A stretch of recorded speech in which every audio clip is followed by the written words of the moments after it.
اے میرے بیٹو، میرا جنت کے پھل کھانے کا جی چاہتا ہے۔ چنانچہ بیٹے آپ علیہ السلام کے لیے جنتی پھل تلاش کرنے نکل گئے اور انہیں سامنے سے فرشتے آتے ہوئے ملے جن کے پاس حضرت آدم علیہ السلام کا کفن اور خوشبو تھی۔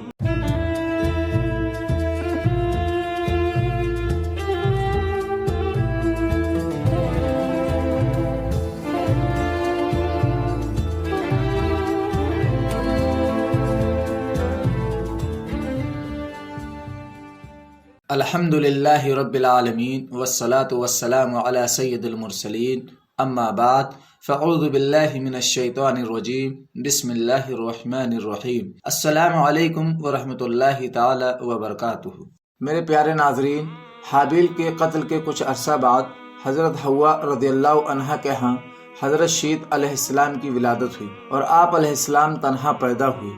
آپ علیہ السلام کے عام معمول سے ہٹ کر تنہا پیدا ہونے کی حکمت بیان کرتے ہوئے علامہ احمد بن محمد قسطلانی رحمۃ اللہ علیہ فرماتے ہیں، یہ اس ہستی کی عزت و تکریم کے لیے ہوا جن کی سعادت مندی کو اللہ تعالی نے نبوت کے ذریعے ظاہر فرمایا، اور یہ ہستی محمد مصطفیٰ صلی اللہ علیہ وآلہ وسلم کی ہے۔ میرے پیارے ناظرین، حضرت شیت علیہ السلام کے چہرے میں ہمارے نبی صلی اللہ علیہ وآلہ وسلم کا نور تھا، اور فرشتے حضرت آدم علیہ السلام کو اس بات کی خوشخبری دینے کے لیے آئے۔ میرے پیارے ناظرین، علامہ احمد بن محمد قسطلانی رحمۃ اللہ علیہ فرماتے ہیں کہ حضرت آدم علیہ السلام نے اپنی وفات کے وقت حضرت شیت علیہ السلام کو وصیت فرمائی، پھر حضرت شیت علیہ السلام نے اپنی اولاد کو اور حضرت آدم علیہ السلام کے فرمان کے مطابق وصیت فرمائی کہ وہ اس نور کو خوب پاک عورتوں میں ہی رکھیں گے۔ ناظرین، یہ وصیت اولاد آدم میں جاری رہی اور ایک زمانے سے دوسرے زمانے میں منتقل ہوتی رہی۔ میرے پیارے ناظرین، یہاں تک کہ اللہ تعالیٰ نے یہ نور حضرت مطلب رضی اللہ عنہ میں رکھا اور ان کے ہاں حضرت عبداللہ رضی اللہ عنہ کی ولادت ہوئی، جو کہ حضور اکرم صلی اللہ علیہ وآلہ وسلم کے والد محترم ہیں۔ ناظرین، آپ علیہ السلام کی وفات اور تجہیز و تکفین سے متعلق حضرت ابی بن کعب رضی اللہ عنہ فرماتے ہیں کہ جب حضرت آدم علیہ السلام کی وفات کا وقت قریب آیا تو انہوں نے اپنے بیٹوں سے فرمایا، اے میرے بیٹو، میرا جنت کے پھل کھانے کا جی چاہتا ہے۔ چنانچہ بیٹے آپ علیہ السلام کے لیے جنتی پھل تلاش کرنے نکل گئے اور انہیں سامنے سے فرشتے آتے ہوئے ملے جن کے پاس حضرت آدم علیہ السلام کا کفن اور خوشبو تھی۔ اس کے علاوہ ان کے پاس کلہاڑے، فاوڑے اور ٹوکریاں بھی تھیں۔ ناظرین، فرشتوں نے ان سے کہا، اے حضرت آدم علیہ السلام کے بیٹو، تم کیا چاہتے ہو اور کیا تلاش کر رہے ہو؟ یا یہ کہا کہ تم کیا چاہتے ہو اور کہاں جا رہے ہو؟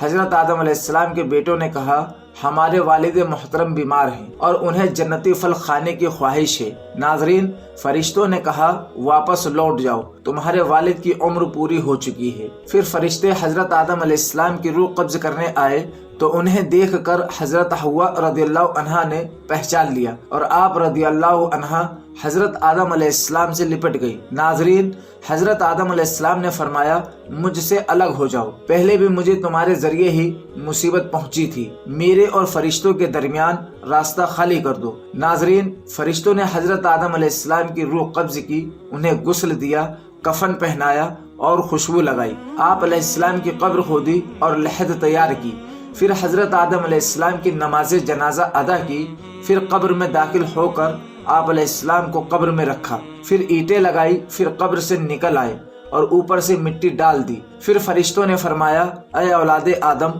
تمہارے لیے تجہیز و تکفین کا یہی طریقہ ہے۔ میرے پیارے ناظرین، تفسیر ساوی میں ہے، حضرت آدم علیہ السلام کی کنیت ابو محمد یا ابو البشر اور آپ کا لقب خلیفۃ اللہ ہے، اور آپ سب سے پہلے اللہ تعالیٰ کے نبی ہیں۔ میرے پیارے ناظرین، حضرت آدم علیہ السلام کو 1000 سال کی عمر مبارک ملی تھی، جس میں سے حضرت آدم علیہ السلام نے اللہ سے دعا کی کہ 40 سال میرے بیٹے داؤد کو اللہ دے دے، تو حضرت آدم علیہ السلام کی بقیہ عمر 960 سال رہی۔ ناظرین، آپ علیہ السلام نے 960 برس کی عمر پائی اور بوقت وفات آپ کی اولاد کی تعداد 1 لاکھ ہو چکی تھی، جنہوں نے طرح طرح کی صنعتوں اور عمارتوں سے زمین کو آباد کیا۔ میرے پیارے ناظرین، حضرت آدم علیہ السلام کی تدفین کے مقام سے متعلق مورخین کا اختلاف ہے۔ مشہور یہ ہے کہ آپ علیہ السلام کو ہند میں اسی پہاڑ کے پاس دفن کیا گیا تھا جس پر آپ علیہ السلام جنت سے اترے تھے۔ ناظرین، بعض یہ کہتے ہیں کہ مکہ میں جبل ابو قبیس کے پاس دفن ہے، اور بعض کا یہ بھی کہنا ہے جب حضرت نوح علیہ السلام کے زمانے میں طوفان آیا تو آپ علیہ السلام نے حضرت آدم علیہ السلام اور حضرت حوا رضی اللہ عنہا کا جسد مبارک ایک تابوت میں رکھ لیا، پھر انہیں بیت المقدس میں دفن کر دیا۔